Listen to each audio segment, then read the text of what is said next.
Баканбаева-Манас – один из тех перекрестков, где видеокамеры должны были появиться накануне. До 12 марта планировали обеспечить видеонаблюдением 11 перекрестков. Такова вторая фаза проекта «Безопасный город». Но график неожиданно сдвинули. Теперь придется ждать еще 2 недели. Речь идет об 11 довольно оживленных перекрестках. Так, по городу камеры установят на пересечении проспекта Манас с улицами Баканбаева, Чуй и Джибек-Джулу. На перекрестке проспекта Чуй с улицами Павлова и Абдрахманова. Одна по улице Махатмы Ганди на перекрестке Джибек-Джулу и Курманджан-Датки. На 2 перекрестках улицы Батик-Батыра с улицами Горького и Ахунбаева.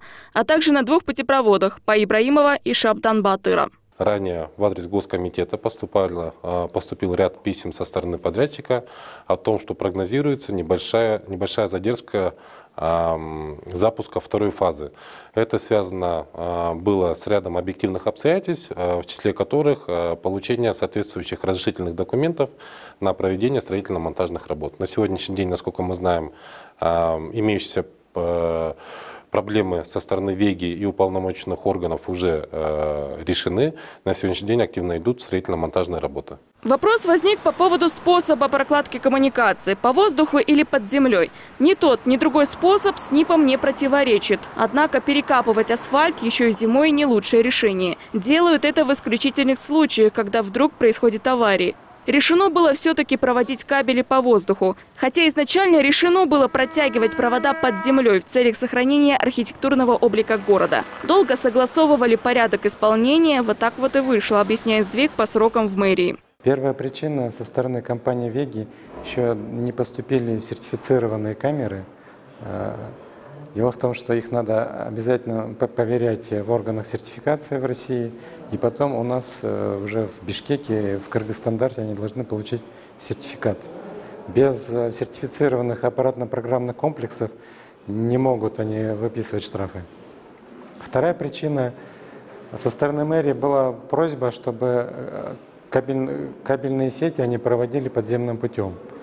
В течение определенного времени ВЕГА, мы и Кыргызтелеком обследовали эти 9 перекрестков, где можно было поставить камеры, где можно провести подземным путем кабеля.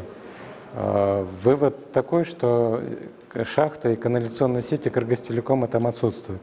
Также поступит во время претворения в реальность 3-й и 4-й фазы, говорят в мэрии. Мера временная, спустя 6 месяцев провода все равно уйдут под землю. Асфальт все равно придется вскрывать. Сейчас концерн «Вега» уже приступил к своей работе по второй фазе проекта «Безопасный город». К 15-16 марта проложат электрические линии и линии связи к местам расположения стационарных комплексов. Так прокомментировал концерн «Вега» отсрочку ресурсу 24 kg. Заводы-изготовители произвели заказанное оборудование, проводят его метрологическую диагностику, завершают сертификацию и комплектуют для отправки в Кыргызстан. В целях ускорения установки оборудования концерн радиостроения «Вега» заключил контракт с авиаперевозчиками для поставки по мере комплектации. То есть авиагрузы будут приходить почти каждый день. После оборудование установят и подключат к системе.